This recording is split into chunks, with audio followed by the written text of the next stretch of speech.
কুসুমকে এবার চ্যালেঞ্জ ছুড়ে দিল ইন্দ্রাণী গাঙ্গুলি। হ্যাঁ বন্ধুরা, ভিডিওতে লাইকটি দেখতে থাকুন। যে মুহূর্তে কিনা কুসুমকে পুলিশের হাতে তুলে দেওয়া মাত্রই যখন কিনা রাজশেখর গাঙ্গুলি আপত্তি করে বলতে থাকে যে দাঁড়াও ইন্দ্রাণী, এতক্ষণ ধরে আমি কুসুমের প্রতি হওয়া সকল অন্যায় অবিচার সব কিছু মুখ বুঝে আমি সহ্য করছিলাম, কারণ তুমি এতক্ষণ ধরে শুধুমাত্র তুমি ওর ভুল ত্রুটিগুলো ওকে ধরিয়ে দিচ্ছিলে, তার জন্য কিন্তু তুমি এবার কিন্তু পুলিশ ডেকে ওর হাতে হাত করা পরিয়ে তুমি মাত্রা অতিরিক্ত করে ফেলেছো এবং মাত্রা ছাড়িয়ে গিয়েছো, আমার ধৈর্যের বাঁধ ভেঙে ফেলেছো। তাই এবার আমি তোমার বিরুদ্ধে কথা বলতে বাধ্য হচ্ছি। দেখো ইন্দ্রাণী, আমি মানছি যে ছেলে মেয়েগুলো ছেলে মানুষই করে অনেক বড় একটা ভুল করে ফেলেছে এবং ওরা যে কাজটা করেছে আমাদের কাছ থেকে ওটা এত বড় একটা বিষয়কে লুকিয়ে সেটা সম্পূর্ণরূপে একটা অন্যায় করেছে এবং এই অন্যায়ের জন্য ওরা যথেষ্ট পরিমাণে কিন্তু তোমার কাছে ক্ষমাও চেয়েছে, কিন্তু তা সত্ত্বেও তুমি কিন্তু তোমার আর দু ছেলেকে এতটা কঠিন শাস্তি দাওনি যতটা কিনা তুমি এবারে কাজের মেয়ে বলে কুসুমকে দিয়েছো। কিন্তু এর মধ্যে কি আদৌ কুসুমের কোনো রকম কোনো ভূমিকা ছিল? এই গোটা চক্রান্তর মধ্যে সিদ্ধার্থ যেখানে কিনা খুব ভালো করেই বলছে যে গোটা চক্রান্তটা ওয়েটারকে দিয়ে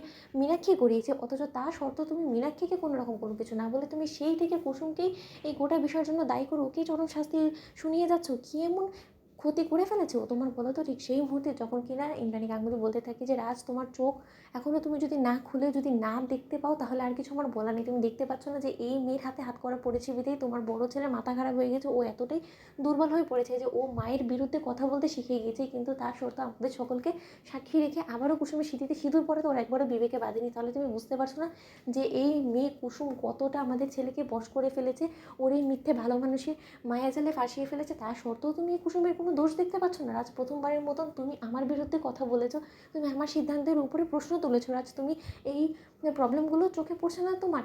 এর থেকে আর বেশি আমি কি দেখাতে পারি বলো তো? এই মেয়ে এখনও পর্যন্ত এবারে বউ হওয়ার স্বীকৃতি না পাওয়া সত্ত্বেও সম্পূর্ণরূপে আমার গোটা পরিবারটা উথাল পাথাল করে রেখে দিল, তা সত্ত্বেও তুমি বলছো যে ওর কোনো রকম কোনো দোষ নেই।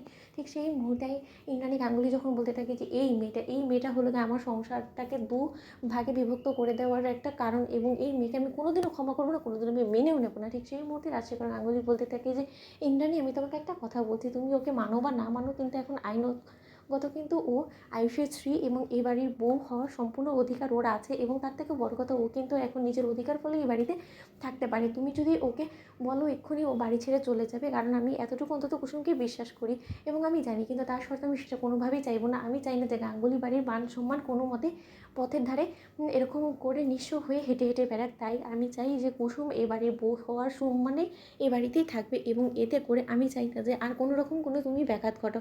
ঠিক সেই মুহূর্তে ইন্দ্রাণী গাঙ্গুলি যখন বলতে থাকে যে তাহলে কি রাজ, তুমি মন থেকে ওকে এ বাড়ির বড় বউ হওয়ার স্বীকৃতি দিচ্ছ? ঠিক সেই মুহূর্তে রাজ বলতে থাকে যে সেসব নিয়ে আমি তোমার সঙ্গে তর্কে জড়াতে চাই না, কিন্তু আমি হরপ করে বলতে পারি যে এই মেয়ে তোমার সম্পূর্ণ ভুল ধারণা পাল্টে দিবে। তো বন্ধুরা, লাইক, কমেন্ট, শেয়ার করে সাবস্ক্রাইব করো।